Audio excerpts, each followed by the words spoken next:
इसी के साथ अब आगे बात करते हैं baby step 2, the debt snowball, और बेबी स्टेप 3 जो है इमरजेंसी फंड पूरा कीजिए। आपके पास होने वाली चीजों में सबसे बुरी चीज है लोन। एक एवरेज अमेरिकन की एनुअल इनकम $50,000 है। वे महीने भर में लगभग $2,000 तक लोन चुकाते हैं। अगर वे उस पैसे को लोन कलेक्टर को देने के बजाय खुद के लिए बचा पाते तो एक एवरेज अमेरिकन 28 सालों में $5.5 मिलियन का मालिक बन सकता था। और ये बस एक एवरेज इनकम है।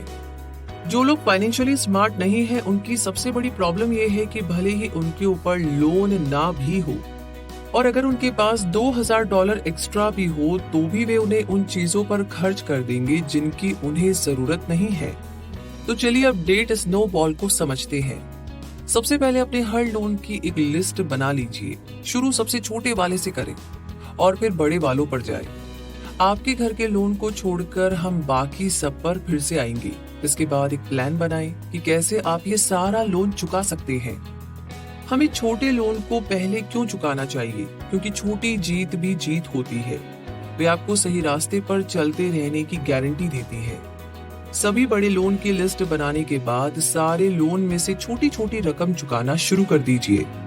लेकिन जो छोटे लोन हैं उन्हें आप पूरा अभी के अभी चुकाएं। ये सब करने के बाद अपने दूसरे लोन पर काम करना शुरू कर दीजिए।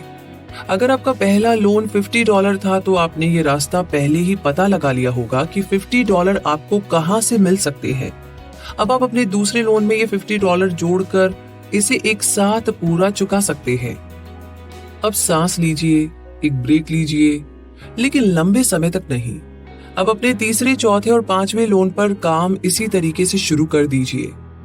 तो ये है स्नोबॉल डेट का जादू। जितना आगे ये बढ़ता जाएगा उतना लोन आप चुकाते जाएंगे। जैसे कि जॉश और एमी एक एवरेज अमेरिकन कपल थे जिन पर $169,000 का लोन था।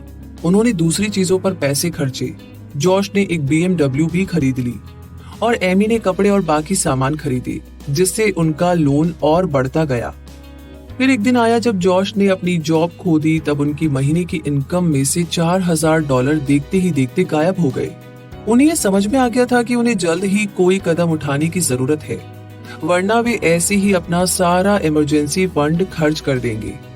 तो उन्होंने अपने रेंटल हाउस और BMW को बेचकर अपने मेडिकल बिल और स्टूडेंट लोन को भरा। जॉश और एमी ने अपने घर के बहुत से सामान को बेच दिया और ऐसा खाना खाना शुरू कर दिया जिसे वो पहले खाना पसंद नहीं करते थे। उन्हें पता था कि अगर वो कुछ दिन ऐसी हालत में जी लेंगे तो वे अपने सारे लोन को चुकाकर बाकियों से भी बेहतर लाइफ जीने लगेंगे, और उन्होंने ये कर दिखाया। जॉश और एमी कर्ज मुक्त हो गए। अब बस जो चीज बची थी वो था उनके घर का लोन। आपको अपने इमरजेंसी फंड को पूरा करने के लिए लगभग 3 से 6 महीनों का खर्च लगेगा। ये सबके लिए सेम नहीं है, लेकिन एवरेज तौर पर यही देखा गया है।